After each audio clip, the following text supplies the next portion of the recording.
Hello everyone, कैसे हो आप। स्वागत है आपका एक बार फिर से माय यूट्यूब चैनल में।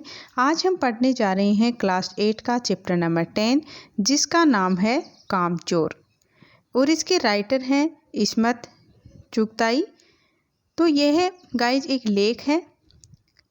इस लेख में जो बच्चे हैं वो बिल्कुल भी काम नहीं करते हैं, यानी कि कामचोर हैं, और इनके माता पिता हैं वो इन बच्चों से बहुत ही परेशान हैं।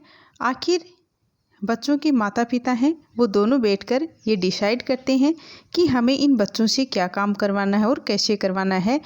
कि हमें मतलब दोनों माता पिता हैं वो ये डिसाइड करते हैं कि जो नौकर हैं इनको हटा देना चाहिए और काम इन बच्चों से करवाना चाहिए, क्योंकि आखिर ये मोटे मोटे किस काम के हैं जो हिलकर पानी भी नहीं पी सकते। तो चलो देखते हैं। बड़ी देर के वाद विवाद के बाद ये तय हुआ कि सचमुच नौकरों को निकाल दिया जाए। आखिर ये मोटे मोटे किस काम के हैं, हिलकर पानी नहीं पीते, इन्हें अपना काम खुद करने की आदत होनी चाहिए, कामचोर कहीं की। यानी दोनों जो माता पिता हैं, जो बच्चों के माता पिता हैं, वो मतलब आपस में डिसाइड करते हैं कि मतलब काफ़ी वाद विवाद के बाद ये डिसाइड होता है कि नौकरों को हटा देंगे और जो काम है वो इन बच्चों से करवाएंगे। कि आखिर ये बहुत ही कामचोर हैं, काम नहीं करते, ये मोटे मोटे किस काम के हैं जो हिलकर पानी भी नहीं पी सकते हैं। तुम लोग कुछ नहीं, इतने सारे हो और सारा दिन उधम मचाने के सिवा और कुछ नहीं करते। कि मतलब सारे दिन बच्चे हो उधम मचाते रहते हैं। और सचमुच हमें ख्याल आया कि हम आखिर काम क्यों नहीं करते। तो इन बच्चों को मतलब ख्याल आया कि आखिर हम काम क्यों नहीं करते। हिलकर पानी पीने में हिलकर पानी पीने में अपना क्या हर्ज या खर्च होता है, इसलिए उसने तुरंत ही हिल हिलाकर पानी पीना शुरू किया। हिलने में धक्के भी लग जाते हैं और हम किसी के दबेल तो थे नहीं कि कोई धक्का दे और सह जाएं। लीजिए, पानी के मटकों के पास ही घमासान युद्ध हो गया। यानी मतलब जब इनको कहा गया कि आप हिलकर पानी भी नहीं पी सकते हो, तो सब वो पानी की गड़ोई है, जो मटके हैं, उनके पास गए और किसी के हाथ में लोटा, किसी के हाथ में कुछ, और वहीं वो घमासान हो गए, सब लड़ पड़े। घमासान युद्ध हो गया और सुराहियों उधर लुढ़की, मटके इधर गए और कपड़े भीगे सो अलग।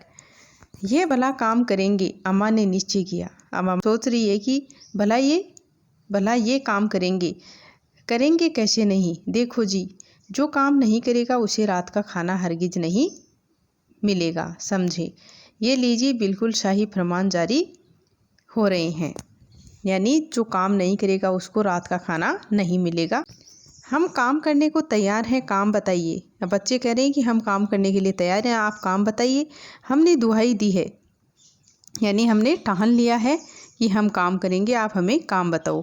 बहुत से काम है जो तुम कर सकते हो। मिसाल के लिए ये दूरी कितनी ये दरी है वो कितनी मैली हो रही है, कितनी गंदी हो रही है, आंगन में कितना कूड़ा पड़ा है, पेड़ों में पानी देना है, और भाई मुफ्त तो यह काम करवाए नहीं जाएंगे, तुम सबको तनख्वाह भी मिलेगी। यानी जो बच्चे उनके माता पिता उनको काम बता देते हैं, भाई पेड़ों में पानी देना है, जो आंगन में जो दरी बिछी हुई है वो बहुत ही मैली गंदी हो रही है, इसको साफ़ करनी है, जो चौक में कूड़ा पड़ा है इसको साफ़ करना है। बहुत सारे काम हैं और ये काम आपसे ऐसे नहीं करवाया जाएगा, आपको तनख्वाह भी मिलेगी। अब्बा मियाँ ने कुछ काम बताए और दूसरे कामों का हवाला भी दिया। मालिक को तनख्वाह मिलती है अगर सब बच्चे मिलकर पानी डालें तो। ए है खुदा के लिए नहीं, घर में बाढ़ आ जाएगी, अम्मा ने याचना की। अम्मा कह रही है कि अगर ये पेड़ों में पानी डालेंगे तो घर में बाढ़ आ जाएगी। फिर भी तनख्वाह के सपने देखते हुए हम लोग काम पर तुल गए।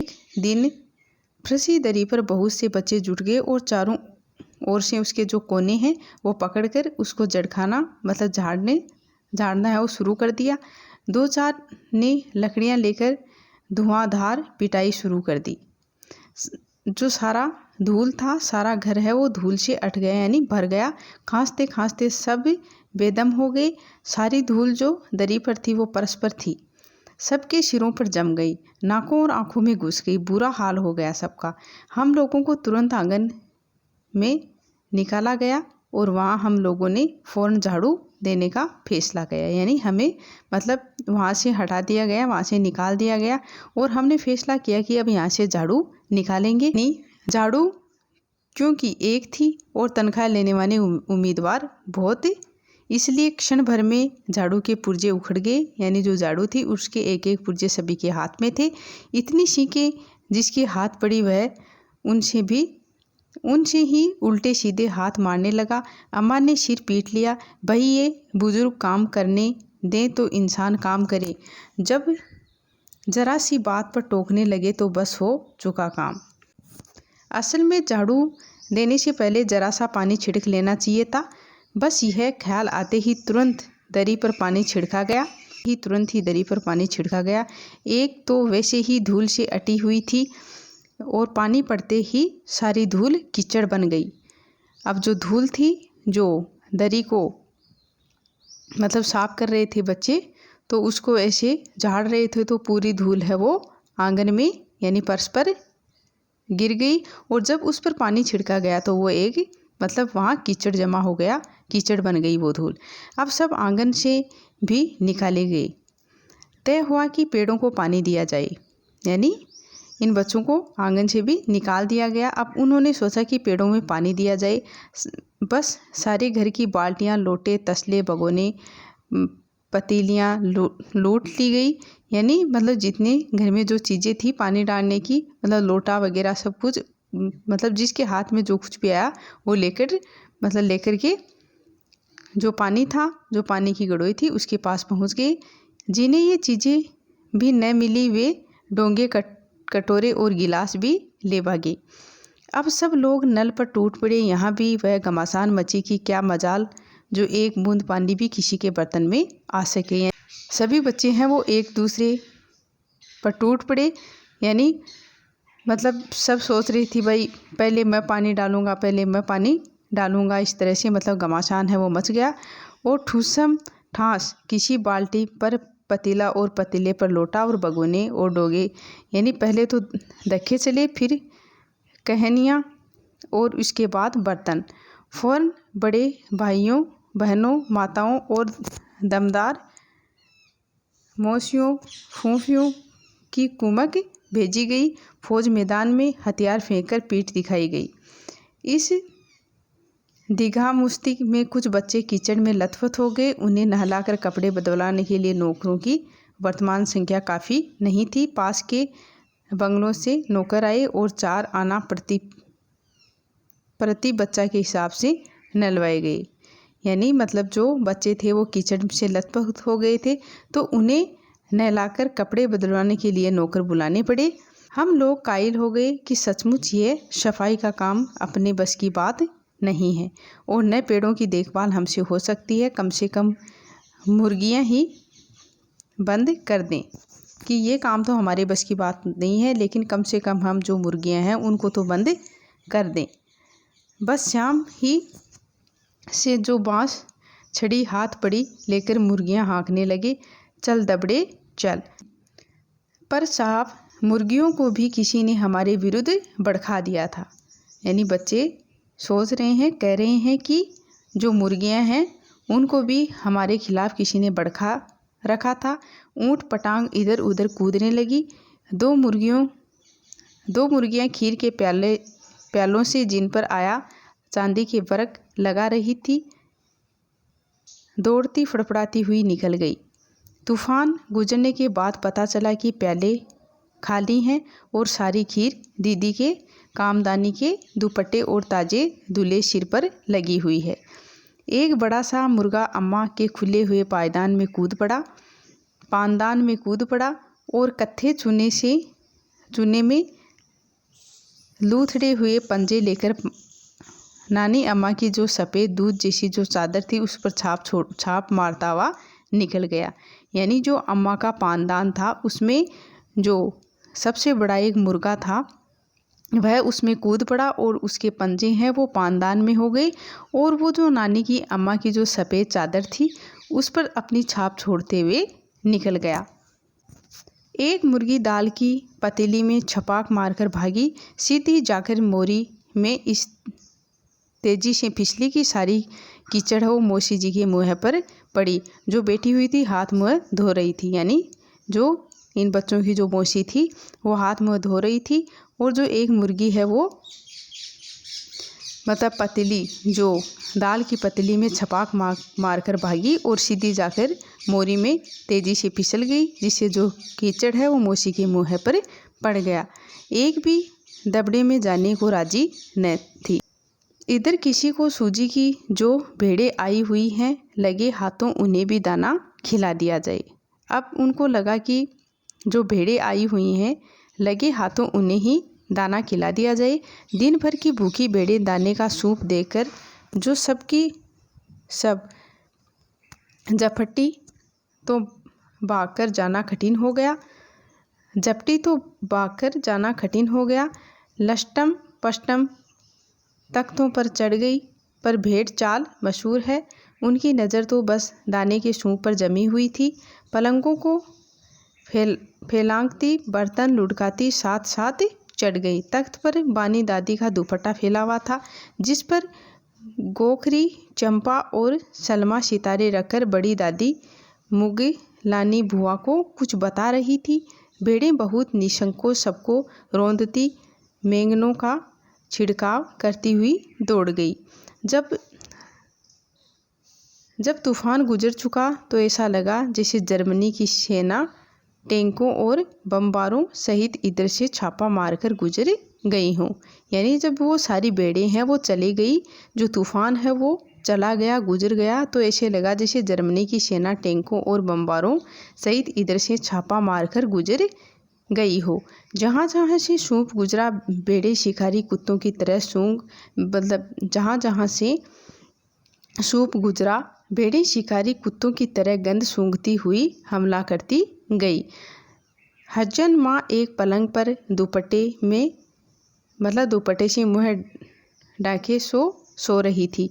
उन पर से जो भेड़ें दौड़ी तो न जाने वह सपने में किन महलों की सैर कर रही थी। दुपट्टे में उलझी हुई मारो मारो चीखने लगी। इतने में भेड़ें सूप को भूलकर तरकारी वाली की टोकरी पर टूट पड़ी। वह दालान में बैठी मटर की फलियां तोल तोल कर रसोइयों को दे रही थी।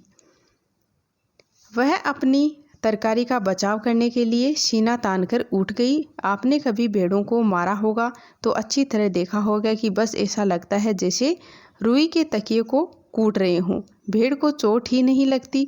बिल्कुल यह समझकर कि आप उससे मजाक कर रहे हैं, वह आप ही पर चढ़ बैठेगी। जरा सी देर में भेड़ों ने तरकारी छिलकों समेत अपने पेट की कड़ाही में झोंक दी।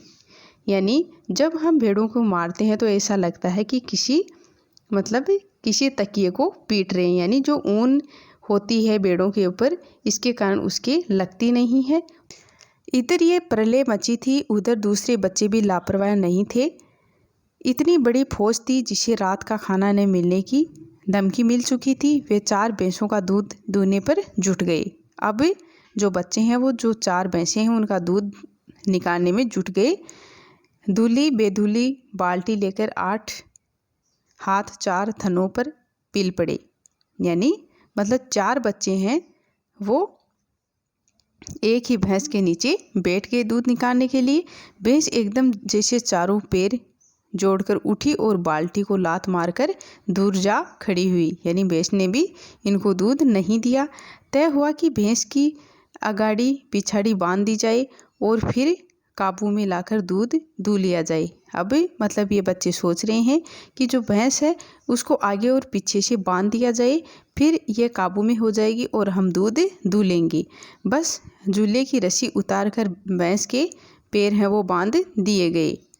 यहाँ बड़ा मज़ा आ रहा था। भैंस भागी जा रही थी और पीछे पीछे चारपाई और उस पर बैठे हुए बच्चे बैठे हुए थे चाचा जी।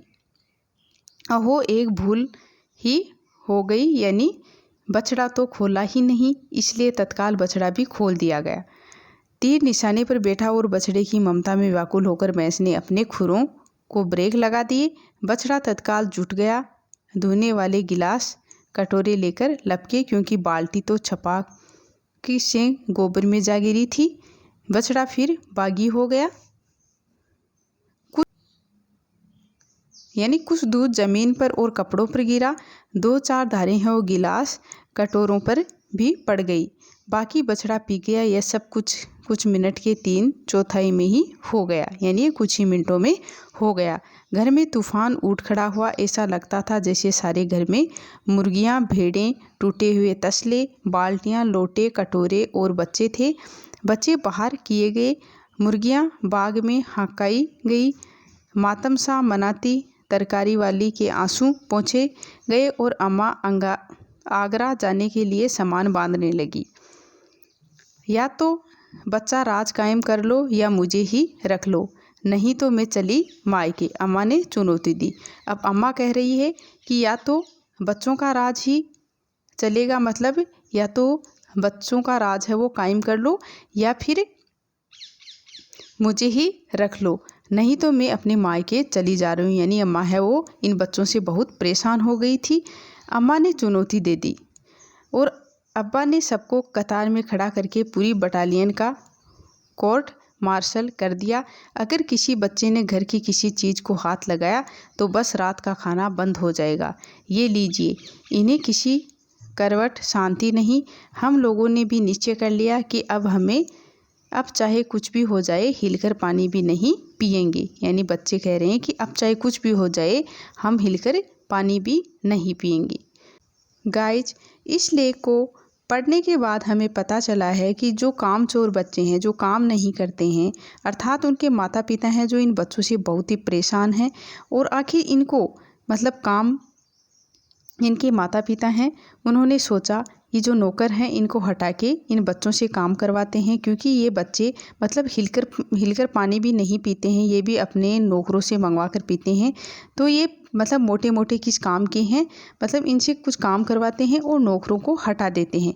तो इनको मतलब जैसे ही काम दिया जाता है ये पूरे घर को मतलब जैसे कूड़ादान बना देते हैं, मतलब कोई भी काम तरीके से या ढंग से नहीं करते, मतलब चारों तरफ अस्त व्यस्त हो जाता है पूरा घर। तो उसकी अम्मा है वो नाराज़ होकर कहती है कि मैं मेरे मायके चली जाऊंगी अगर इन बच्चों का राज कायम नहीं किया तो फिर इसके अब्बा हैं वो सब बच्चों को मतलब कोर्ट मार्शल कर दिया कि अगर कोई भी बच्चा मतलब घर की किसी भी चीज़ को हाथ लगाएगा तो उसको रात का खाना नहीं मिलेगा। इस प्रकार से गाइज हमने इस लेख का बहुत ही शानदार ढंग से अध्ययन किया है। अगर आपको मेरा ये वीडियो अच्छा लगा हो तो प्लीज़ लाइक शेयर सब्सक्राइब जरूर करें और अंत में जाते जाते बेल आइकन की घंटी को ज़रूर दबाएं ताकि मेरे आने वाली वीडियो का आपको नोटिफिकेशन मिलता रहे। थैंक यू बच्चों।